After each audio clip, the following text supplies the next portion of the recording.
Assalamualaikum warahmatullahi wabarakatuh. Yang terhormat Ibu Wina Mustikati SPD MPD selaku dosen pengampu mata kuliah pedagogik dan juga rekan-rekan mahasiswa kelas 2D yang saya banggakan. Pertama-tama, marilah kita panjatkan puji dan syukur kehadirat Allah Subhanahu wa Ta'ala yang mana telah memberikan kita nikmat sehat dan juga kesempatan sehingga kita bisa mengikuti perkuliahan pada kali ini dalam keadaan sehat walafiat. Tak lupa sholawat serta salam kita haturkan kepada Nabi Agung Muhammad SAW yang mana syafaatnya kita nantikan di yaumul akhir nanti. Sebelumnya, perkenalkan, nama saya Adesti Novitasari. Saya selaku moderator pada presentasi kali ini dan juga nama anggota dari kelompok 1 yaitu saya sendiri, kemudian Ayang Ranisa Rahma, Edis Erianisa Putri, dan juga Salsa Maria. Pada kesempatan kali ini, kelompok 1 akan membahas mengenai konsep dasar pedagogik. Sebelumnya, izinkan saya membacakan susunan acara pada presentasi kali ini. Susunan acara yang pertama yaitu pembukaan, yang kedua pembacaan materi oleh kelompok 1, yang ketiga sesi tanya jawab, yang keempat penutup, dan yang terakhir tambahan materi oleh dosen pengampu.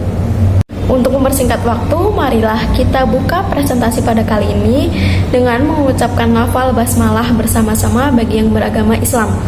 Bismillahirrahmanirrahim. Acara yang kedua yaitu penyampaian materi oleh kelompok 1. Penyampaian materi yang pertama akan dipaparkan oleh saya sendiri. Sebelum memasuki materi yang pertama, di sini saya akan membacakan yang mana materi yang akan dibahas oleh kelompok 1 kali ini. Yang pertama ada pengertian pedagogik, yang kedua pendidikan dalam arti khusus, yang ketiga pendidikan dalam arti luas, yang keempat mendidik, mengajar, dan melatih, yang kelima pentingnya pendidikan. Materi yang pertama yang akan saya paparkan yaitu mengenai pengertian pedagogik. Sebelum ke pengertian pedagogik, di sini saya akan membahas mengenai lapangan pendidikan. Lapangan pendidikan itu dapat diartikan sebagai wilayah yang sangat luas. Ruang lingkup pendidikan itu meliputi pemikiran dan juga pemahaman manusia mengenai pendidikan. Setiap orang pasti pernah mendengar yang namanya pendidikan, kata pendidikan. Namun belum tentu semua orang itu paham apa sih sebenarnya pendidikan itu. Nah, untuk mempelajari pendidikan lebih dalam lagi, kita juga memerlukan sebuah ilmu pendidikan. Nah, ilmu pendidikan ini bisa kita sebut dengan pedagogik. Nah, pedagogik ini merupakan ilmu yang membahas mengenai pendidikan. Bisa juga ilmu mengenai pendidikan anak.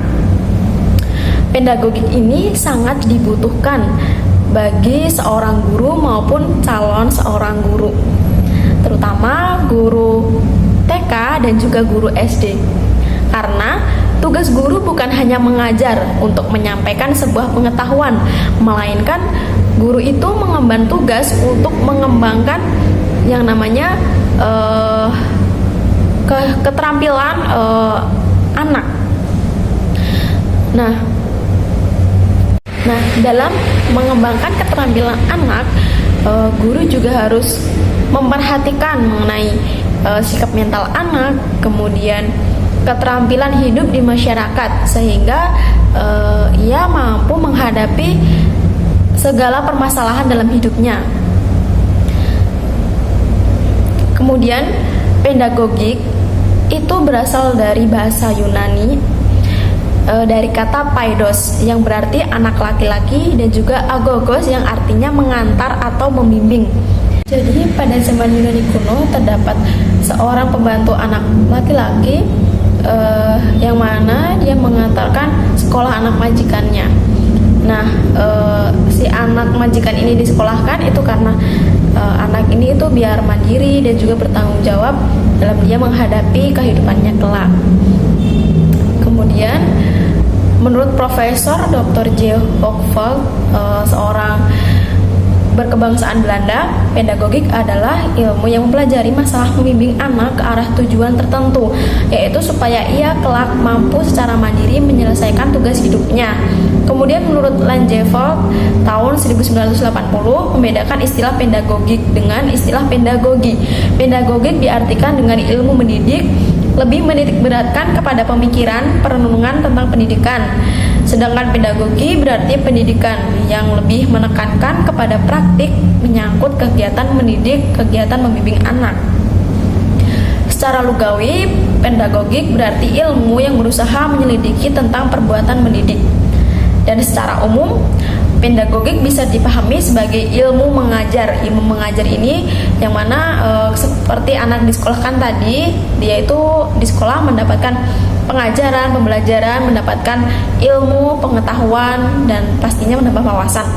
Nah, jadi dalam kegiatan pembelajaran ini tadi merupakan aktivitas sadar yang dilakukan oleh satu orang atau dari guru yang mana dirancang untuk meningkatkan belajar.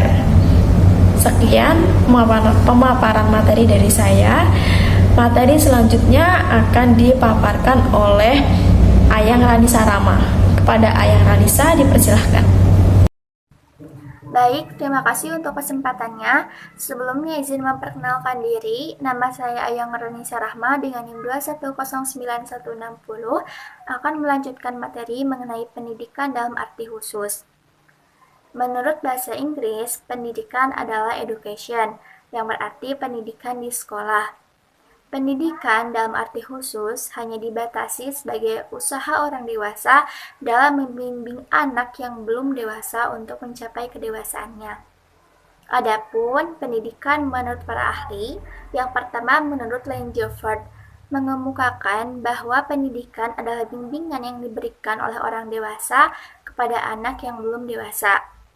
Yang kedua, menurut Profesor Hugh Geofford, mendidik adalah membantu anak supaya anak itu kelak cakap menyelesaikan tugas hidupnya atas tanggung jawab sendiri untuk mencapai kedewasaannya.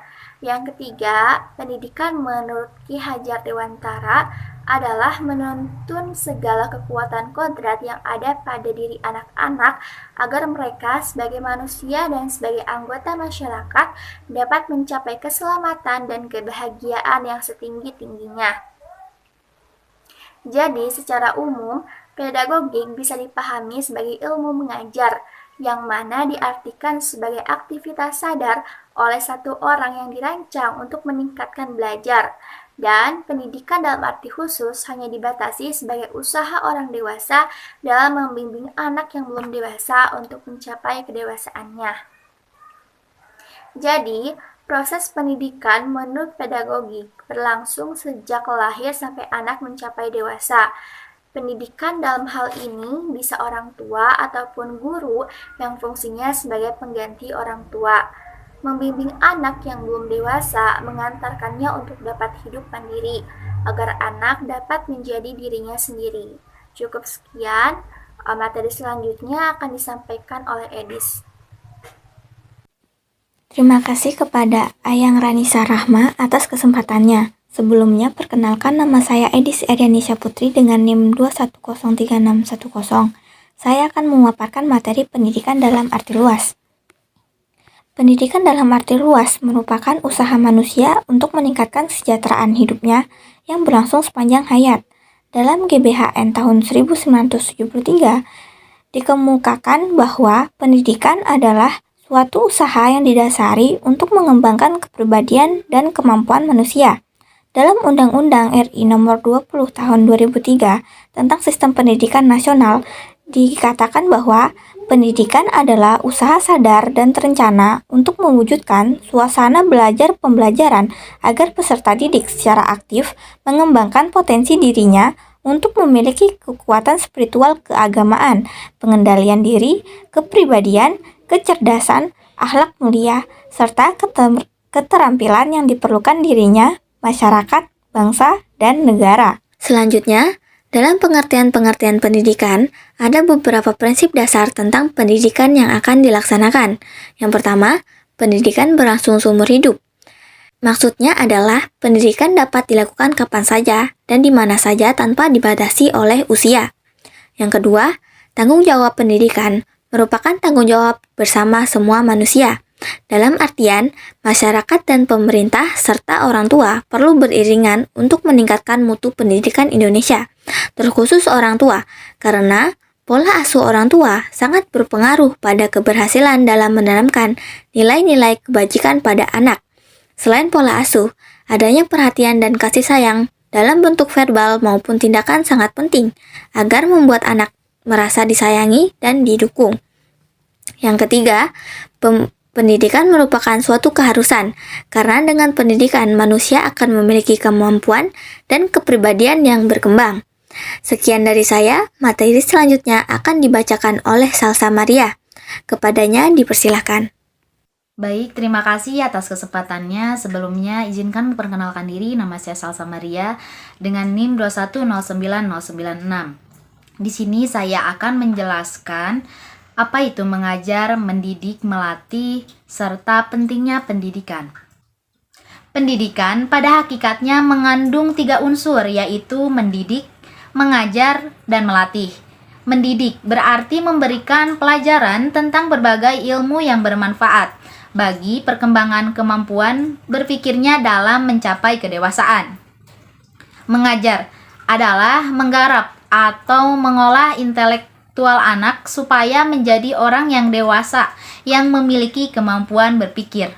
Sebagai orang dewasa yang ideal atau pada umumnya, intelektual anak adalah kemampuan anak berpikir dalam berbagai bidang kehidupan. Pengajaran atau pendidikan intelektual merupakan bagian dari seluruh proses pendidikan. Melatih adalah suatu kegiatan yang secara berulang-ulang untuk mendapatkan suatu keterampilan tertentu sehingga terjadi mekanisme atau pembiasaan.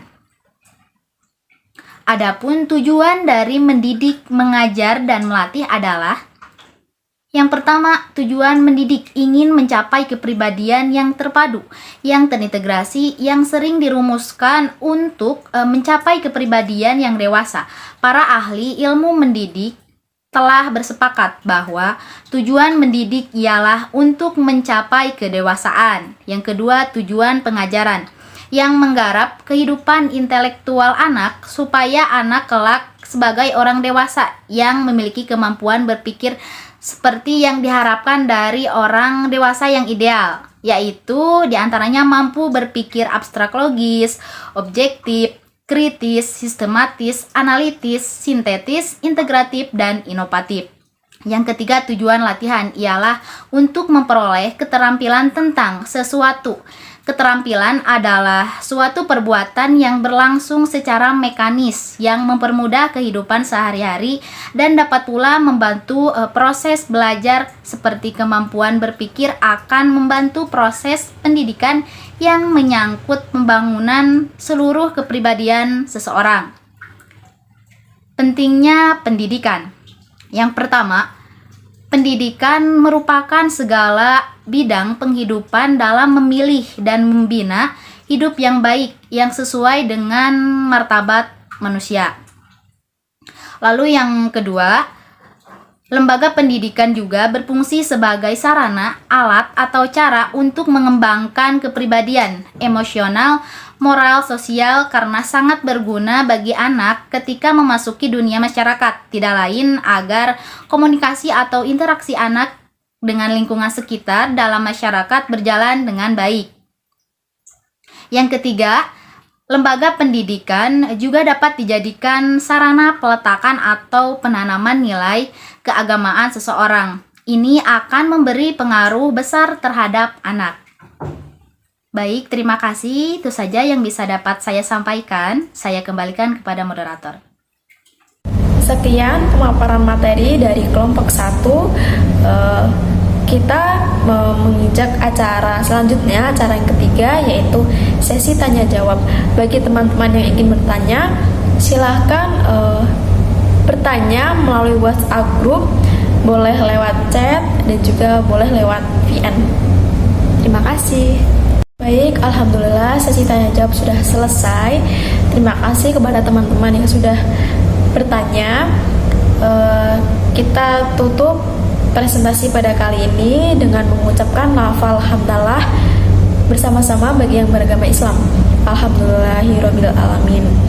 Nah, terima kasih teman-teman yang sudah bertanya, yang sudah berantusias dan juga sudah memperhatikan dalam presentasi kali ini. Terima kasih juga kepada Ibu Wina selaku dosen pengampu mata kuliah pedagogik. Untuk acara selanjutnya mungkin ada tambahan materi dari Ibu, dipersilahkan. Saya selaku moderator pamit undur diri dan mohon maaf apabila terdapat banyak salah kata dari saya maupun dari teman-teman kelompok 1 dalam pengucapan kata maupun pemaparan materi. Dan juga terima kasih atas perhatiannya. Sekian, wassalamualaikum warahmatullahi wabarakatuh.